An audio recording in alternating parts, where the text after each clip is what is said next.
Eden balasının her bir kişinin bu dünyada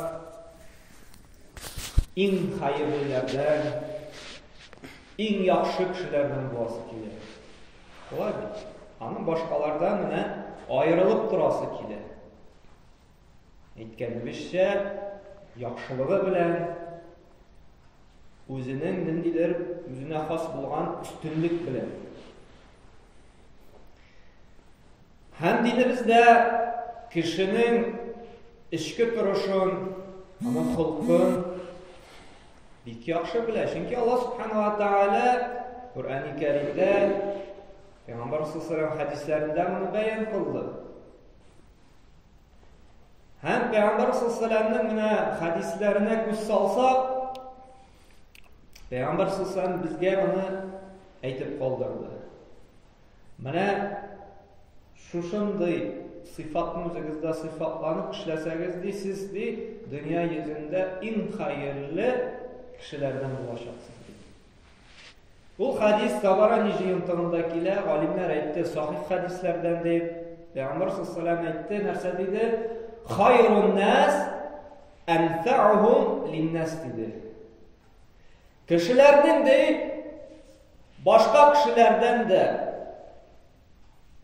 ayırmalı bularak değil. En hayırlısı değil, en yaxşısı değil. Başkalarına kub etip fayda getirgen kişi değil.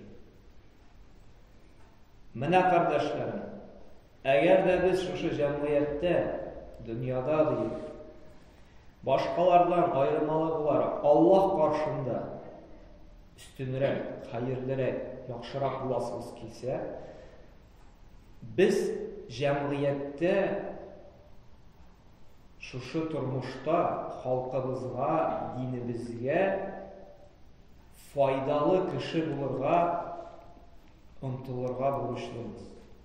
Şu vakitte Allah karşında biz en hayırlı kişi bulacağız. Bugünkü günde kızganışka karşı biz kişi birgen faydanı alırga, kullanırga yaratarız. Yaratığına tugil, talep ederiz.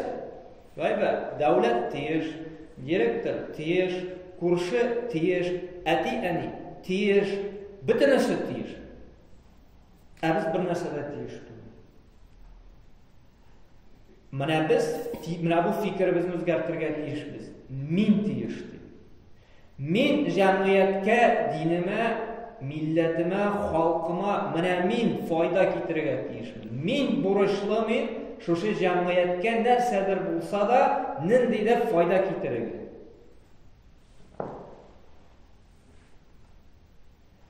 Şuna da her günü erta bilan da uyangaç biz özümüzge so'rov berdik.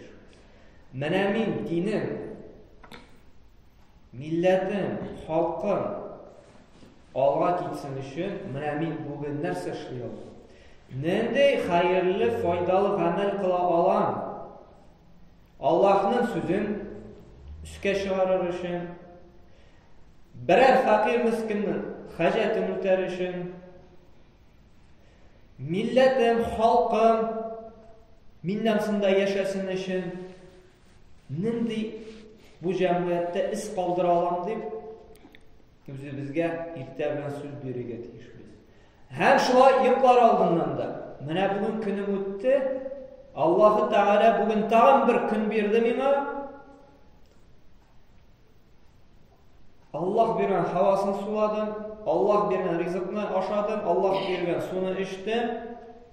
Allah'ın jirinden yerdim. Mine şükür etip Allah-u Teala'ya kişiler arasında Allah için en hayırlı, en faydalısı bulsun için, en yaxşısı bulsun. Min bunun gününde nindi fayda işledim deyip biz so'rov bersak, hem şuna umay cevap tabalsa, o'zimizning kunimizda bugün elhamdülillah bir sene shunday duo etdim.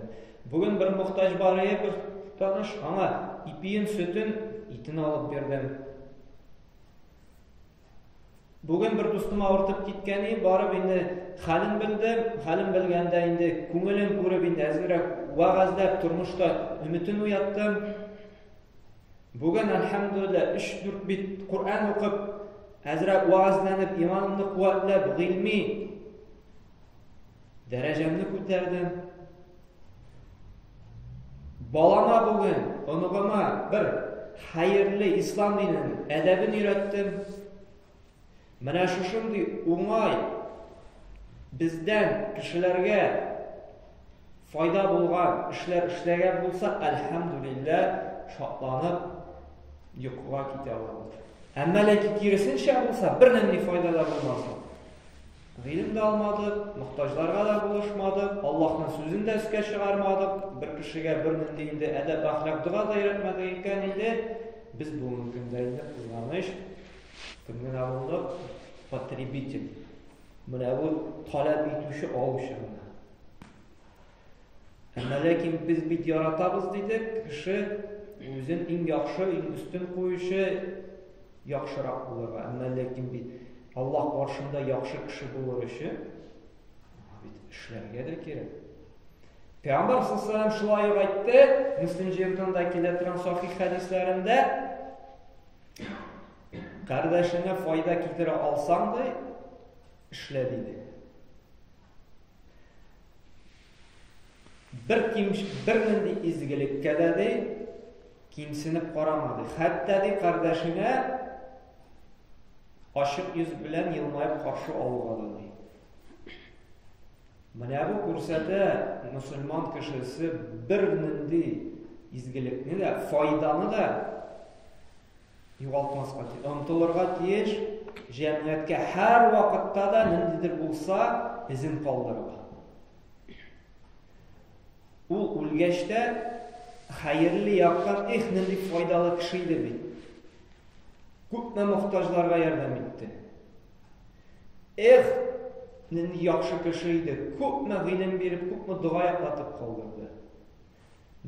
Bik bo'lgan kishi qarasang, nisha adabli, axloqli bolalar o'stirib qoldirdi. Nindi kishi qaralay, turmushni yaxshiga o'zgartira turgan, ko'ngil tinchligi topa turgan nindi kitoblar, maqolalar yozib qoldirdi. Nindi yaxshi kishi edi, bik yumartaya qara. Ko'pma masjid madrasalar tuzib qoldirdi, yo'llar tuzatdi, shishmalar yasattı. Ko'pma og'riqli kishilarga dori olib berib, operatsiyalar yasattı deb, bizdan sunda mana shu Alloh taolo gunohlarini g'afur etsin, kechirsin, Firdavs jannatlarına kiritsin deb duo qila turgan isim qoldirib turgan kerak bu dunyoda. Kullanmışına tugul biruşlar bo'ladi kerak. Şuna da biz elhamdülillah namda bizge Allah Teala bir zor fırsat berdi. Biz menamda azmi ko'pma ilm olamiz. Bizning mümkünçilik var shunday foyda beraylik.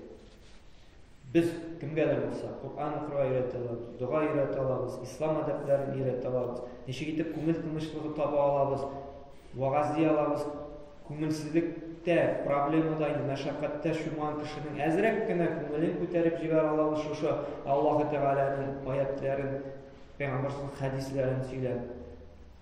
Alhamdulillah shunday fursat berildi, namni qo'llanib, erinmish endi bizga tirishirga kerak jamiyatda xalqimizga foyda keltirishlardan. Bu turmushda izimizni qoldirib, biz o'lgandan so'ng bizni esga olib duo qilsinlar uchun. Aqulu qawli hada va astaghfirullah li va lakum min kulli dhanbin fastaghfiruhu innahu huval ghafurur rahim.